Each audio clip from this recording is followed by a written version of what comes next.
कि इसमें आपको बताया गया कि उत्तरी पूर्वी गोलार्ध में भारत स्थित है। और हमने ये भी देखा कि भारत का अक्षांशीय विस्तार, भारत का अक्षांशों में जो विस्तार था वो 8 डिग्री 4 मिनट उत्तर से लेकर 8 डिग्री 4 मिनट उत्तर से लेकर 37 डिग्री 6 मिनट उत्तर तक था।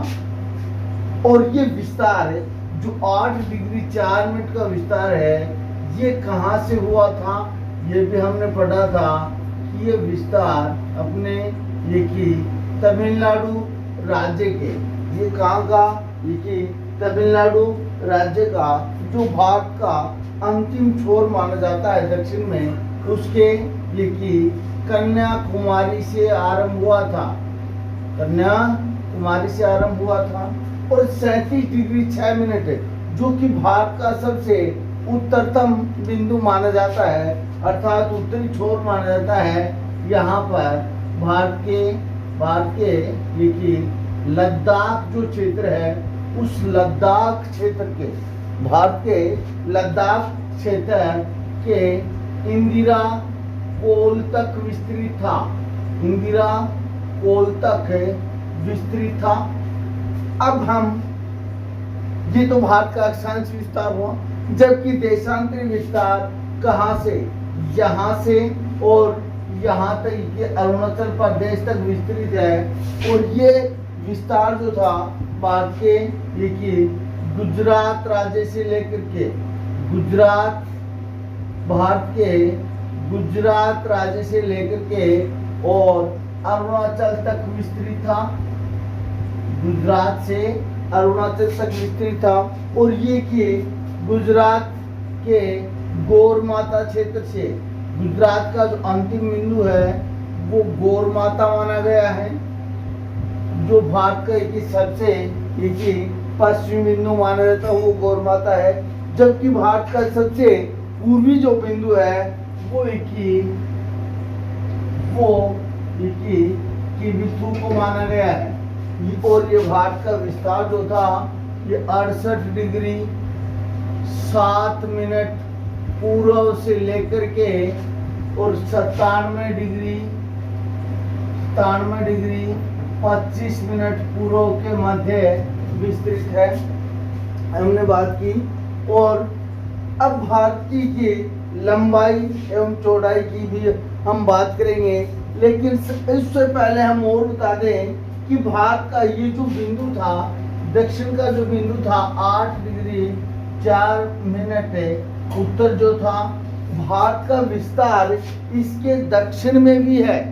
और दक्षिण में अगर बात करें तो अंडमान और निकोबार द्वीप समूह का, अंडमान और निकोबार द्वीप समूह जो है वो भारत के 8 डिग्री 4 मिनट से भी दक्षिण तक विस्तृत है। तो भारत का वास्तविक जो अक्षांशीय विस्तार है वो कि अंडमान निकोबार द्वीप समूह के सबसे दक्षिणी बिंदु इंदिरा बिंदु को माना गया है। कहाँ से, इंदिरा बिंदु से माना गया है। और इंदिरा बिंदु जो है उसका विस्तार 6 डिग्री 45 मिनट उत्तर माना गया है, अर्थात कि ये हमने माना था कि 8 डिग्री 4 मिनट से आरंभ हो रहा है, लेकिन इसके दक्षिण में भी भारत, संपूर्ण अगर भारत की बात करें तो उसका वास्तविक जो अक्षांशीय विस्तार है, भारत का जो कि सबसे दक्षिणतम जो बिंदु माना गया है, दक्षिणतम बिंदु माना गया है वो इंदिरा बिंदु माना गया है। इंदिरा बिंदु जिसका विस्तार 6 डिग्री 45 मिनट उत्तर माना गया है, ये भी ध्यान रखें। और यह भारत के निकोबार द्वीप समूह है, जो भारत का निकोबार द्वीप है, उस निकोबार द्वीप का बिंदु है। और ये जो बिंदु है ये अपना 0 डिग्री जो अक्षांश रेखा है, जो ये कि भूमध्य रेखा मानी जाती है, उससे 826 किलोमीटर उत्तर में है। मात्र कितना 826 किलोमीटर दूर स्थित है।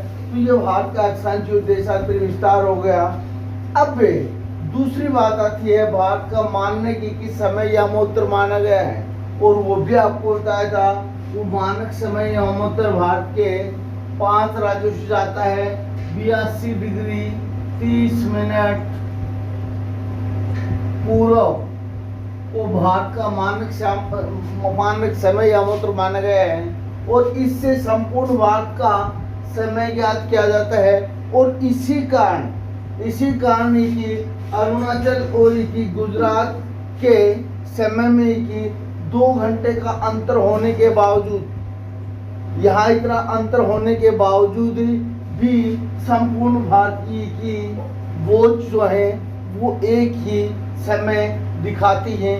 वो इसीलिए दिखाती हैं कि भारत का मानक समय यमोत्तर केवल एक ही माना गया है, जबकि अनेक देश ऐसे हैं जहाँ उनका कि देशांतरी विस्तार अधिक होने के कारण उसमें एक से अधिक मानक के समय यमोत्तर माने जाते हैं। और इसी कारण वहाँ एक देश की वॉच जो है वो अलग अलग समय दिखाती है। अब भारत की दूरी की बात करें तो उत्तर से दक्षिण की ओर भारत की जो लंबाई है, भारत की जो लंबाई है वो 3214 किलोमीटर है। जबकि पूर्व से पश्चिम की ओर जो भारत की चौड़ाई है वो 2933 किलोमीटर है। 2933 किलोमीटर है। और इसके साथ साथ भारत के सीमाओं की बात करें तो भारत अनेक देशों से सीमा बनाता है। जैसे कि भारत और कि पाकिस्तान के बीच में जो सीमा है उसको रेड क्लिफ रेखा कहा जाता है, जबकि वर्तमान में नहीं, लेकिन पहले भारत के अफगानिस्तान के साथ जो सीमा थी उस सीमा को डूरंड रेखा कहा जाता था, जो भारत और अफगानिस्तान के बीच में हुआ करती थी। और भारत और चीन के मध्य जो सीमा रेखा है, अंतर्राष्ट्रीय सीमा रेखा है, उसे मैकमोहन रेखा कहा जाता है। और इस मैकमोहन रेखा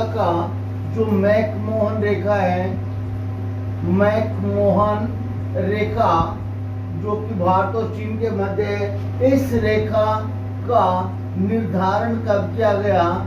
इसका निर्धारण 1914 में इसका निर्धारण किया गया था। और भारत और नेपाल के बीच में, भारत भूटान के बीच में, भारत बांग्लादेश के बीच में, भारत म्यांमार के मध्य, और जो भारत और बांग्लादेश के बीच की जो सीमा रेखा है उसको जीरो लाइन कहा जाता है। और इसी प्रकार की दक्षिण में दो द्वीपीय देशों के साथ सीमा बनती है। भारत और उसका दक्षिण का द्वीपीय देश, एक तो मालदीव और दूसरा श्रीलंका को माना गया है। अब इन देशों के साथ जो कि नॉर्थ के देश हैं, ईस्ट के देश हैं, और वेस्ट में जो देश है जो कि नॉर्थ वेस्ट का जो देश है, उनके साथ स्थलीय सीमा लगा भारत अपनी स्थलीय सीमा बनाता है। जबकि दक्षिण के जो देश हैं उनके साथ भारत की जलीय सीमा बनती है। तो भारतीय अंतर्राष्ट्रीय सीमा को 2 भागों में बांटा गया है। एक तो स्थलीय सीमा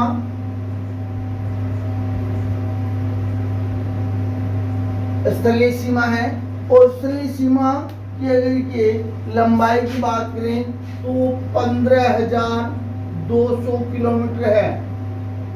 15,200 किलोमीटर है। और ये 15,200 किलोमीटर कहाँ से? पाकिस्तान के यहाँ से पाकिस्तान के साथ सीमा बनती है, उससे लेकर के और बांग्लादेश की सीमा तक 15,200 स्थलीय सीमा, जो कि स्थलबद्ध की देशों से जो सीमा बन रही है वो सीमा कितनी है? 15,200 किलोमीटर है। जबकि जलीय सीमा है भारत की अभी की मुख्य भूमि। यहाँ पर देखिए भारत की जो जलीय सीमा है, उस जलीय सीमा को भी 2 भागों में बांट करके देखा गया है। अगर भारत कि मुख्य भूमि की सीमा अर्थात कि बांग्लादेश से लेकर के ये जो कि बंगाल की खाड़ी और ये हिंद महासागर और ये अपना अरब सागर से होते हुए कि गुजरात में जहां पाकिस्तान से सीमा खत्म होती है वहां तक की अगर ये जलीय सीमा की बात करें तो ये जलीय सीमा ध्यान रखें, इसमें ये दिया जाता है, ये इसमें कि पूछा जाता है कि भारत की मुख्य भूमि की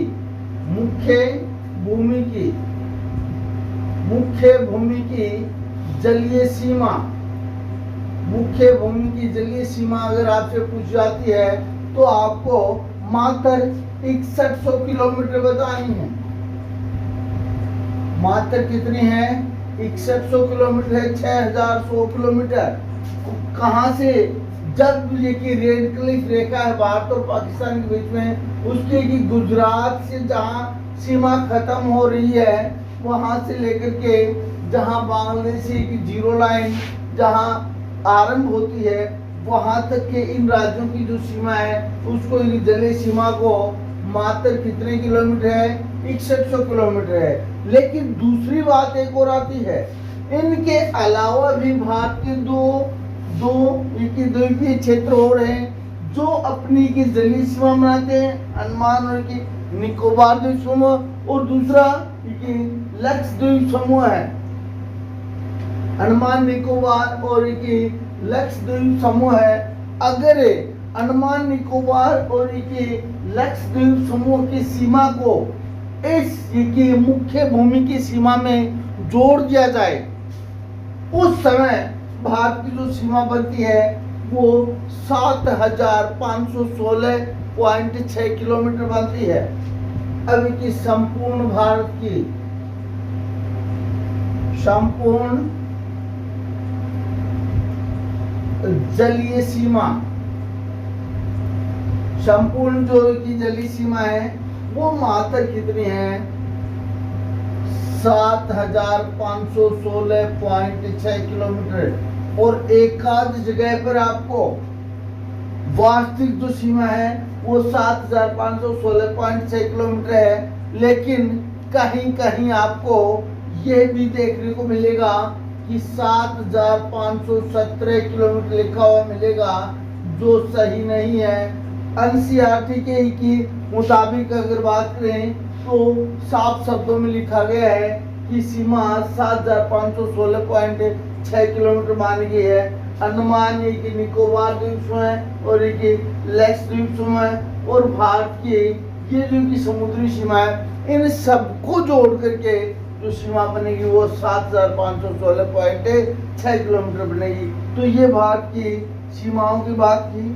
अब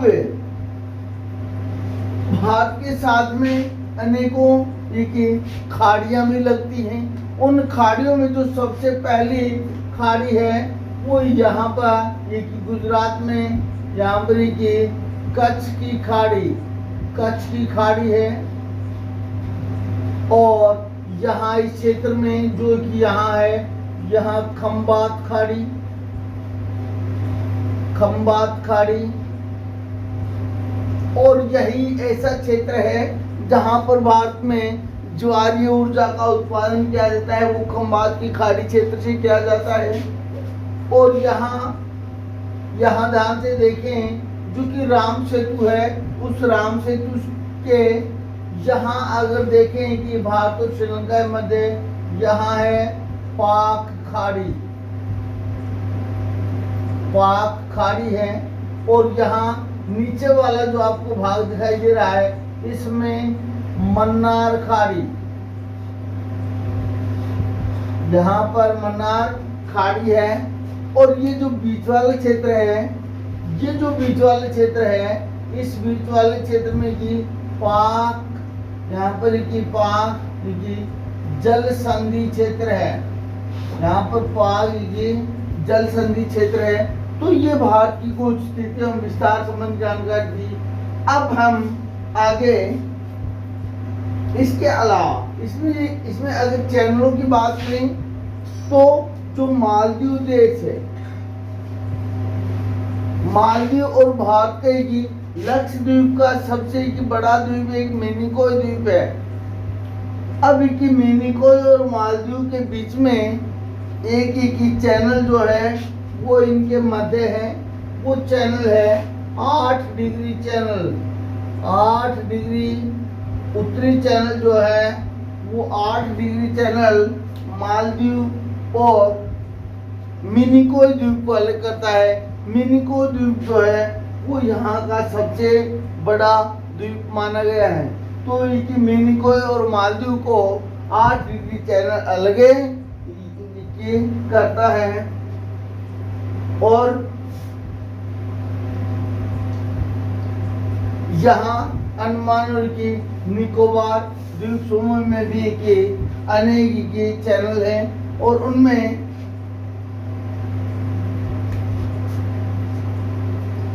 जो आपका 10 डिग्री चैनल है, जो कि 10 डिग्री चैनल है, वो 10 डिग्री चैनल भी ग्रेट निकोबार और एक छोटे अंडमान दोनों के मध्य से गुजरता है।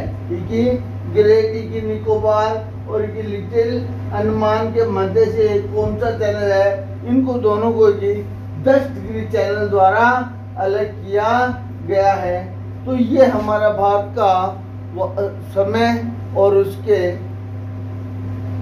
अब थोड़ी सी बात हम अगर समय की करें तो जो 82.5 डिग्री पूरी देशांतर है, इसके कारण भारत का समय जो है वो 0 डिग्री देशांतर से 0 डिग्री देशांतर जो कहाँ से गुजरता है कि अंध महासागर से, अटलांटिक महासागर से होकर के गुजरता है और जिसे ग्रीनविच रेखा कहा जाता है। ग्रीनविच रेखा उसके समय